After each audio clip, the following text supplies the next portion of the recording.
আসসালামু আলাইকুম সুপ্রিয় শিক্ষার্থী বন্ধুরা। তো আবারও তোমাদের মাঝে নতুন একটা গল্প নিয়ে হাজির হলাম। তো আজকে আমরা কথা বলতে চলেছি কত দিকে কত কারিগর, যেটা লিখেছে সৈয়দ শামসুল হক।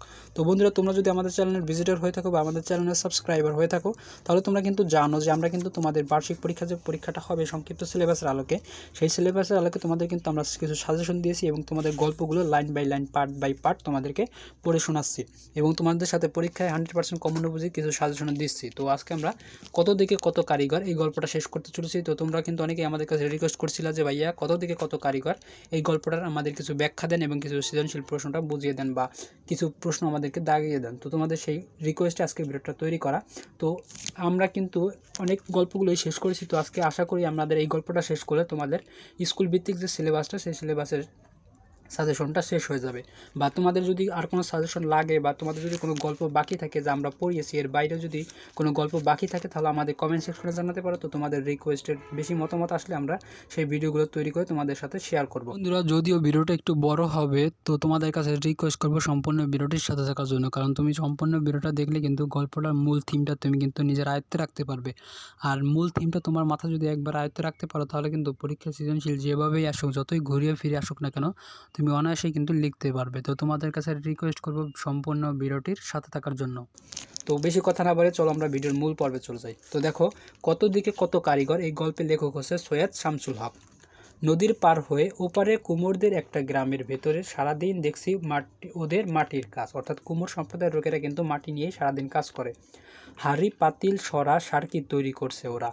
বেশি কৌতূহল নিয়ে দেখছি পাটার কাজ, অর্থাৎ আমাদের যে কবি, সেই কবি যে কুমোর সম্প্রদায়ের যে কাজগুলো দেখছে, তার সেই কাজগুলোর মধ্যে পাটার কাজটা সে বেশি কৌতূহল নিয়ে দেখছে। পরীক্ষা কিন্তু আসতে পারে যে আমাদের কবি কোন কাজটা বেশি কৌতূহল নিয়ে দেখছে, মাটির কাজ নাকি পাটার কাজ। তো উত্তর হবে এখানে পাটার কাজ। তো অবশ্যই বন্ধুরা, তোমরা এখানে নোট করে নেবে এবং খাতায় আন্ডারলাইন করে নিতে পারো, বা তোমরা বইতে আন্ডারলাইন করে নিতে পারো, বা খাতা কলম নিয়ে তোমরা নোট করে রাখতে পারো, কারণ এগুলো কিন্তু তোমাদের 100% কমন উপযোগী। আর পরীক্ষা কিন্তু তোমাদের এই গল্প থেকেই সৃজনশীল বলো বা বহু নির্বাচনী বা নৈবিত্তিক যেটাই বলো সেটা কিন্তু এসে থাকবে। মাটির পাটার ফুলের নকশা, রবীন্দ্রনাথ। বেনি বন্ধনরত যুবতীর চিত্র, জয়নুলের আঁকা গরুর চাকা ঠেলে তোলার প্রতিচ্ছবি, উড়ন্ত পরী, ময়ূরপঙ্খী, নৌকোর চিত্র, চোখে বুঝে নজরুল যে বাঁশি বাজাচ্ছে সেই ফটকগুলোর নকল। বাঁশবনে আচ্ছন্ন শীতল একটি গ্রামে, অবিশ্বাস্য ঝিমধরা নীরবতার ভেতরে সবুজ শ্যাওলার ধরা কুমোর প্রাঙ্গণে সার দিয়ে সাজানো হয়েছে রবীন্দ্রনাথ, নজরুল, জয়নুল। অর্থাৎ আমাদের কুমোর সম্প্রদায়ের যে লোকেরা, তারা কিন্তু বিভিন্ন রকমের মাটির উপরে কিন্তু তারা অনেক সুন্দর সুন্দর নকশা করে। তো এখানে 3টা নকশার কথা এখানে উল্লেখ করা হয়েছে। তো অনেক নকশাই আছে, তোমরা এই নকশাগুলোর নাম মনে রাখবে। তবে বিশেষ করে এখানে 3টা নকশার কথা উল্লেখ করা হয়েছে, সেটা হলো রবীন্দ্রনাথ, নজরুল এবং জয়নুল। আজকাল এগুলো বিক্রি ভালো, সস্তায় ঘরের দেয়ালে সাজানোর জন্য অনেকেই কিনে নেয়। এক একটা চিত্রের জন্য কাঠের উপর খোদাই করা নকশা আছে, অর্থাৎ কাঠের উপরে তারা এই এক একটা নকশা তারা তৈরি করে। এই যে তোমার রবীন্দ্রনাথ, নজরুল, জয়নুল এগুলো তারা তৈরি করে। আর এগুলো কিন্তু বাজারে অনেক দাম, মানে বাজারে বিক্রি ভালো হচ্ছে এবং সস্তায়, মানে টাকায় খুব কম। এই কারণে অনেকেই ঘরে সাজানোর জন্য বা দেয়ালে টানিয়ে রাখার জন্য এগুলো তারা কিনে নিচ্ছে। তার ওপর কাদার তাল টিপে টিপে পাটা তৈরি করছে ওরা। কাদার তালে ফুটে উঠেছে নকশা, বাঁশের কলম দিয়ে সংশোধন করে পাটাগুলো বাটিয়ে পুরানোর জন্য তৈরি করা হচ্ছে। তো বন্ধুরা, এখানে কিন্তু একটা গুরুত্বপূর্ণ একটা প্রশ্ন, যে পাটাগুলো সংশোধন করা হয় কি দিয়ে? এখানে উত্তর হবে বাঁশের কলম দিয়ে। কাজ করছে যারা তাদের ভেতরে বেশ কাজ করছে যারা তাদের ভেতরে কিশোর বেশ কয়েকজন, অর্থাৎ যারা কাজ করছে কুমোর সম্প্রদায়ের লোক, অর্থাৎ আমাদের কবি যে এখানে গল্পটাও তুলে ধরেছে, সেখানে বেশি কুমোর সম্প্রদায়ের লোকের সাথে কিন্তু আমাদের এখানে কিশোরদের কয়েকজনের নাম এখানে, বা কিশোরদের কয়েকজনের কথা এখানে উল্লেখ করেছে। তো এখানে আছে যুবক আছে 2 জন। পরীক্ষা কিন্তু এগুলো আসতে পারে যে এই কুমোর সম্প্রদায় যখন কাজ করতেছিল তখন যুবকের সংখ্যা কতজন ছিল, বা এই গল্পে যুবকের সংখ্যা কয়জন। তো এখানে উত্তর হবে যুবক ছিল 2 জন। আর এক পাশে উঁচু পিঁড়ির উপরে উবু হয়ে বসে কাজের তদারক করছেন বৃদ্ধ পালম মশাই। অর্থাৎ এই যে তোমার কাজ, এই কুমোর সম্প্রদায়ের পালমশাই, এখানে পালমশাই বলতে এখানে মানে তোমার এই যে বংশের যে হেড প্রধান, অর্থাৎ যে কাজটা প্রাধান্য বেশি পায় বা যে কাজটা বেশি বোঝে, বা আমরা এখানে যদি বড়দের কথাই ধরি, তো এখানে পাল বংশের মশাইকে এখানে বোঝানো হয়েছে। অর্থাৎ সে কাজগুলো দেখিয়ে দিয়েছে যে এই কাজটা এইভাবে করতে হবে, বা এই কাজটা একটু ভুল হয়েছে, তোমার এই কাজটা এইভাবে সঠিক করতে হবে। অর্থাৎ সে কাজটা সবাইকে দেখিয়ে দিচ্ছে। মাথায় টাক, কানের দুপাশে সাদা, এক খামসা করে চুল। অর্থাৎ আমাদের যে পালমশাই, এখানে পালক মশাইয়ের নাম উল্লেখ করা হয়েছে, তার মাথা কিন্তু টাক এবং কানের এক পাশে সাদা চুল, অর্থাৎ কানের এক পাশে সাদা এবং খামচা করে চুল, অর্থাৎ কানের দুই পাশে কিন্তু তার সাদা এবং খামচা চুল। অর্থাৎ পরীক্ষা কিন্তু আসতে পারে যে আমাদের পালক মশাইয়ের চুলগুলো কেমন ছিল বা কানের দুই পাশ কেমন ছিল। তো এখানে উত্তর হবে কানের দুই পাশ সাদা এবং খামচা করে চুল। তিনি শ্লেন চোখে কারিগরদের হাতের দিকে তাকিয়ে আছেন, অর্থাৎ সে এক দৃষ্টিতে কারিগরদের দিকে তাকিয়ে আছে, অর্থাৎ কোনো কাজটা ভুল হচ্ছে কিনা বা কোন কাজটা কতটুকু হচ্ছে সেই কাজটা সে তদারকি করছে। ওই ওই করলি কি, আরে দামরা, কারিগর ছোকরা এত দূর, কাকে দামরা বলেছে সম্বন্ধ করেছেন তা বুঝতে পেরেছে। অর্থাৎ আমাদের যে পালমশাই, এখানে সে একটা বক্তব্য করেছে বা মন্তব্য করেছে যে ওই করলি কি, আরে দামরা, দামরা বলতে এখানে ষাঁড়কে বোঝানো হয়েছে। কিন্তু বুঝেছে ঠিক যাকে বলা হয়েছে সে। দেখলাম এক ছোকরা চোখ না তুলতেই চট করে এক টিপ মাটি নিয়ে ময়ূরপঙ্খী নৌকায় বসা মহারাজ ধনের মূর্তিটির মুকুটে লাগাচ্ছে। অর্থাৎ একটা ছেলে সে কী করছে, ছোকরা ছোট্ট একটা ছেলে সে কী করছে যে এক টিপ মাটি নিয়ে ময়ূরপঙ্খী নৌকায় বসা মহারাজের ধরনের মূর্তিটির মুকুটে লাগাচ্ছে, অর্থাৎ সেই মাটিটা নিয়ে মুকুটে লাগাচ্ছে। তো সেটা দেখে আমাদের পালক মশাই বলছে যে একই করলি দামরা, এটা এখানে এই বক্তব্যটা সে তুলে ধরেছে। পালমশাই আমার দিকে ফিরে হেসে বললেন, নজর না রাখলেই কাম সারা। দেখলেন না চান্দ সওদাগরের মুকুটটা যে সাজ ওঠে নাই, ব্যাটার খেয়ালই নাই। বলেই করে নিজের উঠে গেলেন ছোকরার কাছে। অর্থাৎ আমাদের এই যে পালক মশাই সে কবিকে বলতেছে যে নজর না রাখলে কাম সারা, অর্থাৎ সে যদি নজর না রাখে তাহলে ওই কাজটা ভালোভাবে হবে না। এখানে আর একটা কথা উল্লেখ করেছে যে চাঁদ সওদাগরের মুকুটটা যে সাজ ওঠে না, অর্থাৎ চাঁদ সওদাগরের তারা একটা ছবি আঁকতেছে এবং সেখানে ছবি আর্ট করতেছে, তো সেখানে মুকুটটা সাজ ওঠে নাই সেটা সে খেয়াল করেছে এবং সে কথাই বলছে যে ব্যাটার খেয়াল নাই। ব্যাটার খেয়াল নাই বলতে এখানে কাজে মনোযোগ নাই, এখানে এটাই বোঝানো হয়েছে। তারপর ছোকরার হাত থেকে বাঁশের চিকন কলমটা সপ করে টেনে নিয়ে মুকুটের ওপর আত্মবিশ্বাস দ্রুত গতিতে চিকন নকশা এঁকে দিলেন। অর্থাৎ আমাদের পালক মশাই কী করলো, সেই ছোকরাটা অর্থাৎ ছোটো ছেলের হাত থেকে বাঁশের চিকন কলমটা নিয়ে সে নিজের আত্মবিশ্বাস এবং দ্রুত গতিতে, অর্থাৎ সে তো মনে করে এখানে পালক মশাই অর্থাৎ সে এই কাজগুলো অনেক আগে থেকেই জানে, সে কী করলো আত্মবিশ্বাসের দ্রুত গতিতে অর্থাৎ খুব তাড়াতাড়ি চিকন একটা নকশা এঁকে দিলেন। জ্যাঠা পেছনের ডাক শুনেই বিরক্ত ঘুরে তাকালেন পালক মশাই, অর্থাৎ জ্যাঠা বলে তাকে একজন ডাক দিল, তো সেখানে বিরক্ত হয়ে সে ঘুরে তাকালেন পালন মশাই। ব্যাস আর কোনো কথা নয় কারো তরফে। ঘুরে তাকিয়ে তিনি বুঝতে পারলেন যে ছোকরার ডাক দিয়েছে, সেও মাথা নিচু করে বসে রইল সম্মুখের কাঁচা মাটির পাটার তলে তাকিয়ে। অর্থাৎ এই যে জ্যাঠা বলে ডাক দিল, তখন সে কী করলো, ওই ছোকরাটা সে মাথা নিচু করে কাঁচা মাটির পাটার তলের দিকে তাকিয়ে রইল। আরে দামরা, রবীন্দ্রনাথের দাড়িতে ঢেউ খেলানোর কয়বার দেখাইছি দিতে হয়। অর্থাৎ আমাদের এখানে এই যে দামরা বলতে এখানে ষাঁড়কে বোঝানো হয়েছে যে কাজটা করতেছে, সেই কাজটা ঠিকমতো করতে পারতেছে না, তো এই কারণে সে বারবার উল্লেখ করতেছে যে আরে দামরা, রবীন্দ্রনাথের দাড়িতে গিয়ে ঢেউ খেলানোর কয়বার দেখাইয়া দিতে হয়। অর্থাৎ রবীন্দ্রনাথের যে দাড়ি, সেই দাড়িতে যে ঢেউ খেলানো সেইটা সে বারবার দেখিয়ে দিচ্ছে এবং সেই কারিগরেরা বারবার ভুল করতেছে, তো এই কারণে সেখানে এই কথাটা উল্লেখ করেছে যে আরে দামরা। আমার দিকে ফিরে বললেন, বুঝলেন, এই দাড়ি তো বাংলার সকলে চেনে মানে ছায়া দেখলেও চেনে। অর্থাৎ আমাদের যে রবীন্দ্রনাথ, এই রবীন্দ্রনাথের দাড়ি বাংলার সকলে চেনে এবং ছায়া দেখলেও তাকে চেনে। পরীক্ষা কিন্তু আসতে পারে যে ছায়া দেখলে কাকে চেনা যায়, তো এখানে উত্তর হবে রবীন্দ্রনাথকে দেখে, বা খালি ছায়া দিয়ে বোঝানো যান রবীন্দ্রনাথকে, অর্থাৎ খালি ছায়া দিয়েই বোঝানো যান, অর্থাৎ তার ছায়া দিয়েই বোঝাতে পারবে যে এই হলো রবীন্দ্রনাথ। তাইলে বোঝেন সেই কবির দাড়ি যদি ঠিক না হয়, দাড়ি দেখাইয়া যদি লালন ফকির মনে না হয়, কি মৌলানা ভাসানী মনে না হয়, তাহলে কি চলবে? তো প্রথমে এখানে উল্লেখ করেছে লালন ফকিরের, তারপরে মেনশন করেছে মৌলানা ভাসানী, এখানে তাদের নামটা এখানে উল্লেখ করেছে। তো বন্ধুরা তোমরা অবশ্যই এই নামগুলো মনে রাখার চেষ্টা করবে এবং খাতায় নোট করে নেবে। আর ভিডিওটিতে বন্ধুরা যারা এখন একটা লাইক দাও নাই, দ্রুত একটা লাইক দিয়ে দাও। আর এই বিষয়ে তোমাদের যদি কোনো মতামত থাকে তাহলে অবশ্যই আমাদের কমেন্ট সেকশনে জানাতে পারো। আর ভিডিওটা বেশি বেশি শেয়ার করে তোমাদের বন্ধুদের কাছে পাঠিয়ে দেবে, তোমাদের কাছে সকলের কাছে রিকোয়েস্ট। আবার দ্রুত হাত চালাইলেন পালন মশাই। মহা বিরক্তি হয়ে তিনি কাঁচা মাটির পাটায় রবীন্দ্রনাথের দাড়ির সূক্ষ্ম আঁচড় কেটে চললেন। অর্থাৎ সে মহা বিরক্ত হয়ে, অর্থাৎ সে বারবার যে ভুল কাজটা করতেছে তো সে বিরক্ত হয়ে গেল। সেখানে মহাবিরক্ত হয়ে সে কী করলো, কাঁচা মাটির পাটায় অর্থাৎ রবীন্দ্রনাথের দাড়িতে সূক্ষ্ম আঁচড় কেটে দিলেন, অর্থাৎ সূক্ষ্ম বলতে চিকন করে একটা আঁচড় কেটে দিলেন। আঁচড় কাটতে কাটতে আমাকে বললেন, বুঝলেন কাঠের সাথে সকল টানটন ছোপ ঠিক করে ওঠে না, হাতে ঠিকঠাক করতে হয়, নাইলে মাল নষ্ট, পয়সা নষ্ট। অর্থাৎ আমাদের যে কাঠের কাজটা, এই কাঠের কাজটা যদি মনে করে একটু এদিক ওদিক হয়ে যায় তাহলে কিন্তু সেটা ভালো দেখা যায় না, আর ভালো যদি না যায় তাহলে কিন্তু ক্রেতারা ওটা কিনবে না, আর ওটা যদি না কেনে তাহলে মাল নষ্ট, টাকা পয়সা নষ্ট। অর্থাৎ এখানে টাকা পয়সা নষ্ট বলতে তোমাদের যে তারা যে পরিশ্রমটা করতেছে এবং অর্থটা যে ব্যয় করে জিনিসটা তৈরি করতেছে সেটা নষ্ট হয়ে যাবে, এখানে এটা বোঝানো হয়েছে। তার ওপর ধরেন বাড়ি থিকা বাইরে করিলেও কিছু বাতিল হইয়া যায়, অর্থাৎ ঘর থেকে যখন বাড়ি থেকে যখন বের করা হয় তখন থেকে কিন্তু এদিক ওদিক একটু হয়ে যায়। জয়নুলের আঁকা গরুর গাড়ির চাকা ঠেলে তোলা ছবির দিকে তাকিয়ে পালন মশাইকে জিজ্ঞেস করি, এটা কার ছবি?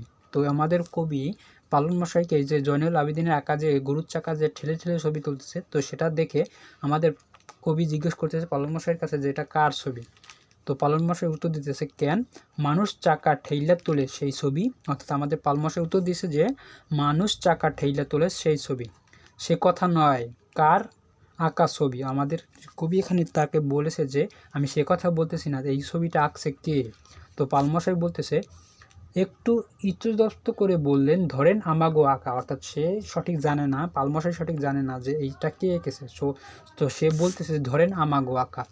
আমি হেসে বললাম, পালমশাই এটা জয়নুল আবেদিনের আঁকা। অর্থাৎ আমাদের কবি এই কথাটা শুনে হেসে দিল এবং সে বলল যে পালমশাই এটা আমাদের জয়নুল আবেদিনের আঁকা ছবি। অর্থাৎ জয়নুল আবেদিন সম্পর্কে তোমরা কিন্তু বন্ধুরা জানো, সে একজন চিত্রশিল্পী, সে অনেক সুন্দর সুন্দর ছবি আঁকতে পারে। শুনে কিছুক্ষণ ভ্রু কুঁচকে তিনি আমাদের দিকে তাকিয়ে থাকলেন, তারপর নিরাসক্ত গলায় বললেন, হইতে পারে, কেটা জানে কত দিকে কত কারিগর আছে। অর্থাৎ আমাদের পালন মশাই তাই জয়নুল আবেদিনের নাম হয়তো আগে পরে শুনিনি, তখনই সে কী করলো, ভুরু কুচকে তার দিকে তাকিয়ে থাকলো এবং তার কতক্ষণ পরে সে বলল, হইতে পারে, কে জানে কত দিকে কত কারিগর। বন্ধুরা এটা গল্পটা সাধারণত আঞ্চলিক ভাষার গল্প, তো এই কারণে এখানে এই কথাগুলো উল্লেখ করা আছে। তো বন্ধুরা তোমরা যারা গ্রাম অঞ্চলের মানুষ তোমরা কিন্তু এই বিষয়গুলো জানো যে হইতে পারে, কেটা জানে, এই কথাগুলো কিন্তু আঞ্চলিক ভাষার গল্প, আঞ্চলিক ভাষার শব্দ। জয়নাল নাকি কইলেন, নাম মনে থাকে না। অর্থাৎ আমাদের যে পালন মশাই, এই পালন মশাইয়ের একটা অসুবিধা হলো যে নাম মনে থাকে না। এটা কিন্তু খুবই গুরুত্বপূর্ণ একটা প্রশ্ন যে পালন মশাইয়ের কোন জিনিস মনে থাকে না, তো এখানে উত্তর হবে নাম মনে থাকে না। তো বন্ধুরা এটা অবশ্যই তোমরা নোট করে নেবে। তারপর ধরেন গিয়া আমাদের যে আর্টের কাম করি আমাগো চেনে কয়জন, নাম জানে কয়জন। অর্থাৎ আমাদের যে পালন মশাই সে বলতেছে যে তার নাম আমরা জানি না, তা আমরা যে আর্টের কাজ করি আমাদের কয়জনে চেনে বা আমাদের নাম কয়জনে জানে। তো এই প্রশ্নটা আমাদের কবির কাছে আমাদের পালন মশাই রেখেছে। এই যে আমার বাবায় তানি ছিলেন এত বড় আর্টিস্ট, তারেককে স্মরণ করিয়া রাখছে কন। তারপর এই চুপ করে থেকে বললেন, জয়নাল, হইতে পারে। অর্থাৎ আমাদের সে তার যে দুঃখের কথা সেটা বলতেছে যে আমার বাবা ছিল একজন আর্টিস্ট, তার কথা কে স্মরণ রেখেছে, তাকে কে মনে রেখেছে। তারপরে সে বলতেছে জয়নাল, অর্থাৎ সে তার নামটা সুন্দরভাবে জানে না বা সঠিক জানা নাই, তার নাম হচ্ছে জয়নুল আবেদিন। তখন কিন্তু আমাদের যে পালন মশাই সে উচ্চারণ করছে জয়নাল, জয়নাল হইতে পারে। তো এই নকশাটা খুব চলছে। অর্থাৎ আমাদের এখানে পালন মশাই এখানে বলছে যে এই নকশাটা খুব চলছে, অর্থাৎ এই কাজটা সবাই করতেছে এবং এই কাজটা বিক্রি করতে অনেক টাকাও পাওয়া যাচ্ছে। তো এখানে এই কথাটাই বোঝানো হয়েছে যে তাই এই নকশাটা খুব চলছে।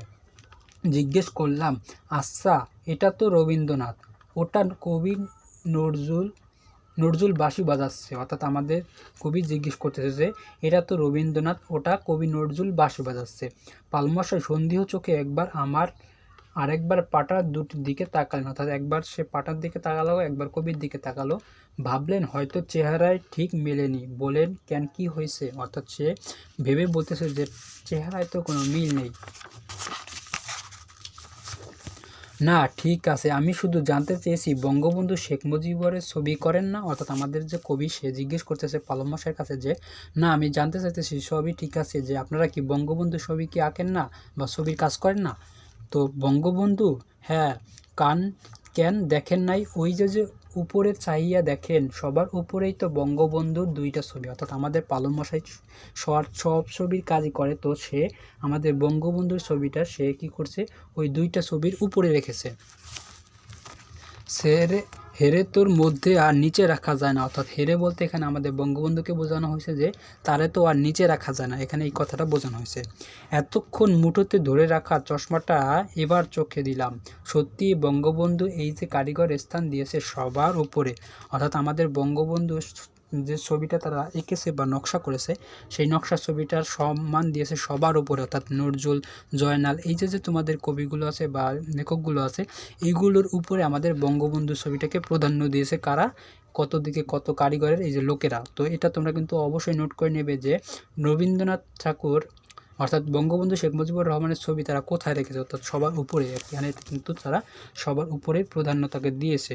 চোখ দুটো ঝাপসা হয়ে গেল, অর্থাৎ সুন্দর করে ছবিটা এত সুন্দর করে রেখেছে যে কবির চোখটা ঝাপসা হয়ে গেল, অর্থাৎ সুন্দর সুন্দর তারা নকশা কিন্তু করে। তোমরা যারা এই গ্রাম অঞ্চলে বসবাস করো বা যারা শহর অঞ্চলে থাকো তারা কিন্তু অনেক রকমের নকশা কিন্তু তোমরা দেখতে পারো। তো অনেক সময় কিন্তু অনেক রকমের নকশা যা আমাদের চোখটা জুড়িয়ে যায় নকশাটা দেখে। তো এখানে বঙ্গবন্ধুকে তারা কারিগররা স্থান দিয়েছে কিন্তু সবার উপরে। তো বন্ধুরা এটা তোমরা অবশ্যই নোট করে নেবে। তো বন্ধু আশা করি তোমরা গল্পটা বুঝতে পেরেছো। তো তোমরা এই গল্পটা তোমরা বাসায় কী করবা, তোমরা আবার একটু রিভিশন দেবে, বাসায় বারবার একটু প্র্যাকটিস করবে। গল্পটা যেহেতু আঞ্চলিক ভাষার গল্প তোমাদের বুঝতে হয়তো একটু সমস্যা হতে পারে, তবে আমি তোমাদের সাথে যেভাবে শেয়ার করলাম তোমরা আমি আশা রাখছি তোমরা এই গল্পটা বুঝতে পেরেছো। তো বন্ধুরা তোমরা এই গল্পটার সাথে তোমরা কবি পরিচিতি, পাঠ পরিচিতি, লেখক পরিচিতি এবং তার শব্দার্থগুলো খুব ভালো করে পড়বে, কারণ এই শব্দার্থ থেকে কিন্তু তোমাদের নৈবিত্তিক এবং সৃজনশীলের প্রশ্নটা হয়ে থাকে। যেহেতু তোমরা এবছরের পরীক্ষাতে তোমরা সৃজনশীলে অভ্যস্ত না, তো তোমরা একটু চেষ্টা করবে একটু গুরুত্ব সহকারে পড়ার জন্য, কারণ এগুলো থেকেই তোমাদের কিন্তু প্রশ্নগুলো হবে। তো বন্ধুরা এবার আমরা দেখি পাঠ পরিচিতি। বাংলাদেশের গ্রামীণ জীবন লোকশিল্প ও লোক সংস্কৃতিতে সমৃদ্ধ, অর্থাৎ আমাদের বাংলাদেশের যে গ্রামের যে জীবনটা সেটা হচ্ছে লোকশিল্প এবং লোক সংস্কৃতি, অর্থাৎ আমাদের সংস্কৃতিটা আমাদের যে কালচারটা সেটার সাথে সমৃদ্ধ, অর্থাৎ মিল। প্রাচীনকাল থেকেই এদেশে গ্রামে গ্রামে বিচিত্র লোকশিল্প চর্চা করে আসছে, অর্থাৎ আমাদের গ্রামে অনেক আগে থেকেই বিভিন্ন রকমের মানুষ বিভিন্ন রকমের লোকশিল্পের কাজ করতেছে। কেউ কাঠের কাজ, কেউ বাঁশের কাজ, কেউ বেতের কাজ, কেউ সুতার কাজ, কেউ পাটের কাজ, কেউ তামা, দস্তা, লোহা, স্বর্ণ, বিভিন্ন রকমের মানুষ কিন্তু তার কর্মজীবন হিসেবে তার পেশা হিসেবে কিন্তু এগুলো বেছে নিয়েছে। এর মধ্যে মাটির গড়া শিল্প সমাধিক পরিচিত এবং প্রসিদ্ধ, অর্থাৎ আমাদের দেশে মাটির কাজটা একটু বেশি হয়ে থাকে, যেহেতু বাংলাদেশের কুমোর সম্প্রদায়ের লোকেরা একটু বেশি, তো এই কারণে আমাদের দেশে এই মাটির কাজটা বেশি প্রসিদ্ধ। কত দিকে কত কারিগর শীর্ষক রচনায় সৈয়দ শামসুল হক এই কারিগরদের শিল্পকর্মের পরিচয় তুলে ধরছে, অর্থাৎ আমাদের আশেপাশে কিন্তু হাজার হাজার লাখ লাখ কিন্তু কত দিকে কিন্তু কত কারিগর কিন্তু জীবনযাপন করছে। তো আমাদের কবি সৈয়দ শামসুল হক তাদের জীবন পরিচয়টা অর্থাৎ তাদের যে কর্মজীবনটা সেটা এখানে তুলে ধরার চেষ্টা করেছে। এরা কুমোর হিসেবে পরিচিত, অর্থাৎ যারা কুমোরের কাজ করে বা নকশার যে কাজগুলো করে তাদের বলা হয় কুমোর। এখানে কুমোর বলতে শুধু মাটির কাজ যারা করে তাদের বোঝানো হয় নাই বন্ধুরা, কুমোর বলতে যারা নকশার কাজগুলো করে, কুমোররাও কিন্তু অনেক রকমের নকশা করে থাকে। তোমরা গ্রাম অঞ্চলের লোকেরা বা তোমরা যদি কুমোর পাড়ায় যেয়ে থাকো তাহলে তোমরা এগুলো দেখতে পারবে।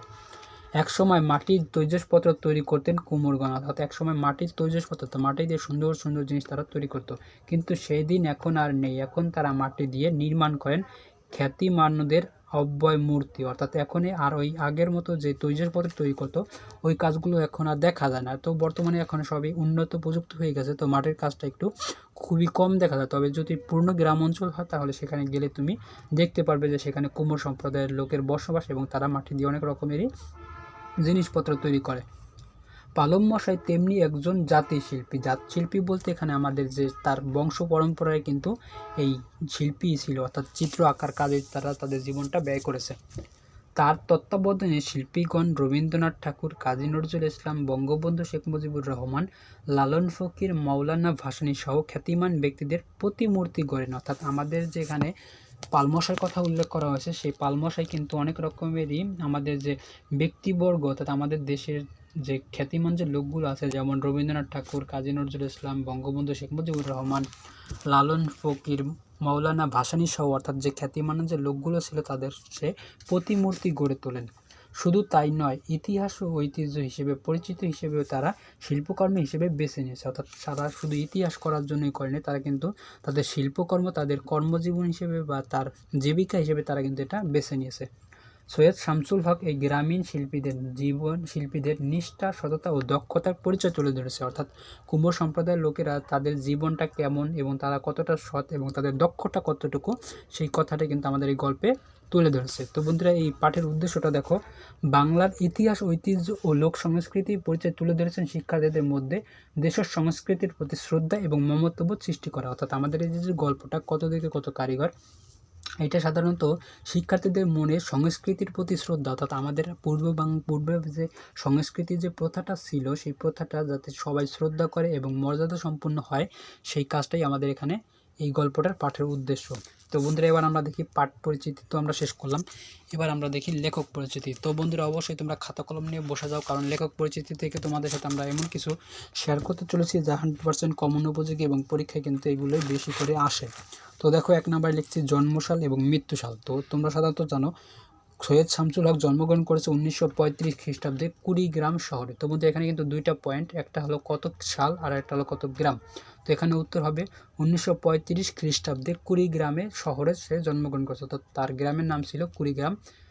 তো সে মারা গেছে 2016 সালে ঢাকায়। অর্থাৎ আমাদের সৈয়দ শামসুল হক জন্মগ্রহণ করেছে কিন্তু 1935 খ্রিস্টাব্দে কুড়িগ্রাম শহরে এবং মারা যায় 2016 সালে ঢাকা শহরে। এবার দেখি তার পড়াশোনা। তো সৈয়দ শামসুল হক পড়াশোনা করেছে কি ঢাকা কলেজিয়েট স্কুল থেকে ম্যাট্রিক পাস করেছেন, জগন্নাথ কলেজে ইন্টারমিডিয়েট পর্যন্ত পড়ালেখা করেছেন এবং ঢাকা বিশ্ববিদ্যালয়ে ভর্তি হয়ে কিছুদিন পড়ালেখা করেছে। তো বন্ধু, এটা কিন্তু খুবই গুরুত্বপূর্ণ একটা প্রশ্ন যে সৈয়দ শামসুল হক কোন কোন স্কুলে পড়ালেখা করেছে বা ম্যাট্রিক পাস করেছে কোন স্কুল থেকে, ইন্টারমিডিয়েট শেষ করেছে কোন দিক থেকে, ঢাকা বিশ্ববিদ্যালয়ে কতদিন পড়ালেখা করেছে। তো এটা কিন্তু তোমরা অবশ্যই স্ক্রিনশট দিয়ে নিতে পারো বা তোমরা খাতায় নোট করে নিতে পারো। তো এবার দেখি তার পেশা, অর্থাৎ সৈয়দ শামসুল হকের পেশাগুলো কী ছিল। তো সৈয়দ শামসুল হকের পেশা ছিল সাংবাদিকতা এবং পরবর্তীতে সে কী করে সাংবাদিকতা ছেড়ে দিয়ে সাহিত্য সাধনার প্রতি মনোনিবেশ হয় এবং পরবর্তীতে সে কবিতা, গল্প, উপন্যাস এবং নাটকগুলো রচনা করে। তো বন্ধুরা, পরীক্ষা কিন্তু এভাবে আসতে পারে যে সৈয়দ শামসুল হকের পেশা ছিল কি। তো এখানে উত্তর হবে সাংবাদিকতা এবং পরবর্তীতে সে কী করে সাহিত্য সাধনার দিকে মনোযোগী হয়। তো এবার দেখি সৈয়দ শামসুল হকের উল্লেখযোগ্য কয়েকটা গ্রন্থ। তো বন্ধু, এই গ্রন্থগুলো তোমার নামগুলো মনে রাখবে, কারণ গ্রন্থ থেকে এভাবে প্রশ্ন হবে যে এক রাজার এক রাজ্য, এই গ্রন্থের লেখকের নাম কি বা এই গ্রন্থটা কার লেখা। তো তোমাদের উত্তর হবে সৈয়দ শামসুল হক। তারপর আছে দেখো অগ্নি ও জলের কবিতা, রক্ত গোলাপ, আনন্দ মৃত্যু, পায়ের আওয়াজ পাওয়া যায়, নুরুদ্দিনের সারা জীবন, সীমান্তের সিংহাসন, অনুবড় হয়, হডসনের বন্দুক ইত্যাদি। এই উল্লেখযোগ্য গ্রন্থগুলো আমাদের সৈয়দ শামসুল হক লিখেছেন। এবং দেখো তাকে এই আমাদের সৈয়দ শামসুল হককে কিন্তু সব্যসাচী লেখক বলা হয়। এটা কিন্তু খুবই গুরুত্বপূর্ণ একটা প্রশ্ন যে সৈয়দ শামসুল হককে কোন কবি বলা হয় বা সব্যসাচী কবি বা সব্যসাচী লেখকের নাম কি। তো তোমাদের এখানে উত্তর হবে সৈয়দ শামসুল হক। তো বন্ধুরা, অবশ্যই তোমরা এটা নোট করে নেবে। আর আমাদের এই প্রশ্নটা আশা করছি বা এই গল্পটার মূল ব্যাখ্যাটা আশা করি তোমরা বুঝতে পেরেছো। তো বন্ধুরা, সবাই ভালো থাকো, সুস্থ থাকো। তো পরবর্তীতে আমরা আশা করছি তোমাদের এই সংক্ষিপ্ত সিলেবাসে তোমাদের গল্পর অংশটা বা গদ্যের যে পাঠটা, সেই পাঠটা শেষ করতে পেরেছি। পরবর্তীতে আমরা পদ্য অর্থাৎ কবিতা নিয়ে আমরা আলোচনা করব। তো বন্ধুরা, আমরা কিন্তু অলরেডি 2টা কবিতা শেষ করে ফেলেছি, সেটা হলো মানুষ জাতি কবিতা এবং সুখ কবিতা। তো তোমরা যারা ভিডিওটা দেখোনি, তোমাদের জন্য ভিডিওর লিঙ্কগুলো আমরা এই ভিডিওর ডেসক্রিপশন বক্সে দিয়ে দেবো, অবশ্যই ভিডিওগুলো দেখে নেবে। আর তোমাদের সৃজনশীল প্রশ্নের যদি কোনো বুঝতে অসুবিধা হয়ে থাকে তাহলে আমাদের কমেন্ট সেকশনে জানাবে, কারণ আমরা কিন্তু অলরেডি সৃজনশীল কীভাবে লিখতে হবে, সৃজনশীলে কোন পয়েন্টে বা কত ধাপে লিখলে কত মার্ক পাবে, ক খ প্রশ্ন কতটুকু লিখতে হবে, বাক্য করে লিখতে হবে নাকি সংক্ষিপ্ত লিখলেও হবে, এই রিলেটেড যত তোমাদের মনে প্রশ্ন আছে ওই প্রশ্ন রিলেটেড কিন্তু আমরা একটা ভিডিও সাজিয়েছি, যেটা হলো সৃজনশীলের 10-এ 10 পাওয়ার সহজ উপায়। তো বন্ধুরা, অবশ্যই তোমাদের কাছে রিকোয়েস্ট করবো ভিডিওগুলো দেখে নেবে এবং তোমাদের ইংরেজি সাজেশন, গণিত সাজেশন অলরেডি কিন্তু আমাদের চ্যানেলে দেওয়া আছে, যা সিলেবাস বা সাজেশন 2021 এই প্লে লিস্টে গেলেই তুমি দেখতে পাবে। তো বন্ধুরা, তোমাদের কাছে সর্বশেষ রিকোয়েস্ট করবো অবশ্যই ভিডিওতে লাইক, কমেন্ট এবং শেয়ার করে অবশ্যই তোমাদের বন্ধুদের কাছে পাঠিয়ে দেবে। আর আমাদের চ্যানেলে তুমি যদি নতুন বন্ধু হয়ে থাকো আর এই রকম রিলেটেড ভিডিওটা পরীক্ষার 100% কমন উপযোগী প্রশ্ন যদি তোমার টাইমলাইনে সবার আগে পেতে চাও বা শিক্ষামূলক আপডেট যদি সবার আগে পেতে চাও, তাহলে রিকোয়েস্ট করবো অবশ্যই নিচে লাল সাবস্ক্রাইব বাটনে ক্লিক করে সাবস্ক্রাইব করো এবং নোটিফিকেশন অন করে দাও, যাতে আমাদের চ্যানেল থেকে ভিডিও আপলোড করলে যেন তোমার হোম পেজে সবার আগে আমাদের ভিডিওগুলোর নোটিফিকেশন পৌঁছে যায়। তো বন্ধুরা, সবাই ভালো থাকো, সুস্থ থাকো, এই প্রত্যাশা রেখে আজকে বিদায় নিচ্ছি। দেখা হবে খুব তাড়াতাড়ি নতুন কোনো গল্প বা কবিতা নিয়ে, ইনশাআল্লাহ। খোদা হাফেজ।